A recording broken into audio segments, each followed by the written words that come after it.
I always thought marriage was about fun, laughter, and a little teasing. My husband, Daniel, was quiet, serious, and very focused on his work.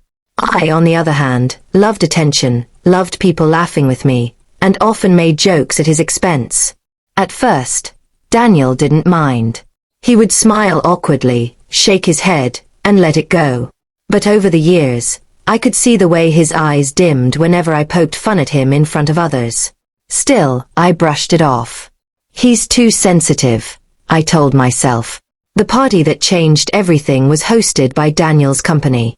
It was a big evening, executives, investors, clients, all in one room. Daniel had worked for months preparing for this night. He wanted everything perfect. When we arrived, I immediately noticed how stiff the atmosphere was. Everyone was sipping wine, exchanging formal greetings. To me, it was boring. I thought, let me lighten the mood. As Daniel stood with a group of colleagues, proudly talking about his recent project, I slid into the circle. Smiling sweetly, I said, "Oh, you mean the project he almost ruined?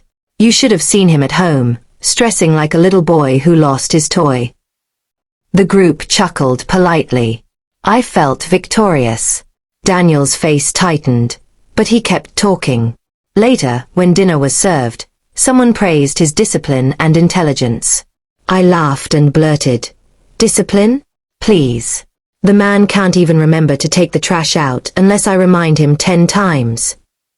Everyone laughed louder this time. I thought I was being charming. But Daniel's jaw clenched. He looked at me like he didn't recognize me anymore. Still, I kept going.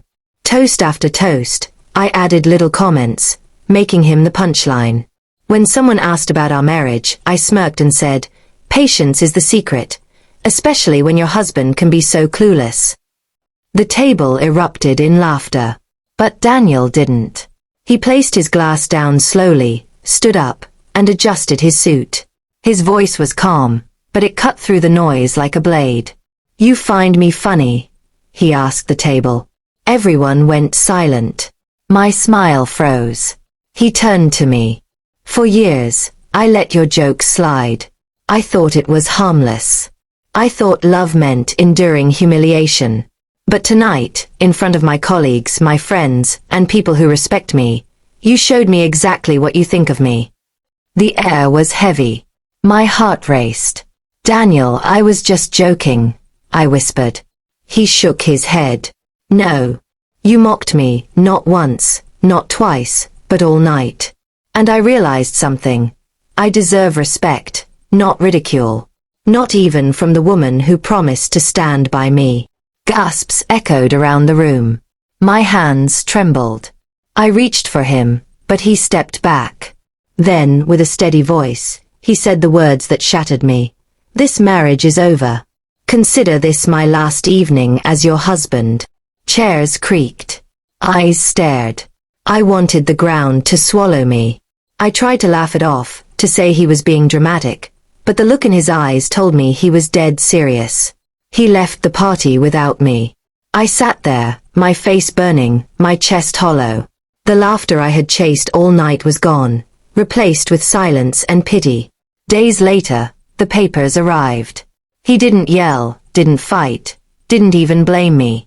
He simply walked away, leaving me with the echo of my own cruelty. And now, every time I think about that night, I realize, a single evening of mockery cost me the one man who truly loved me.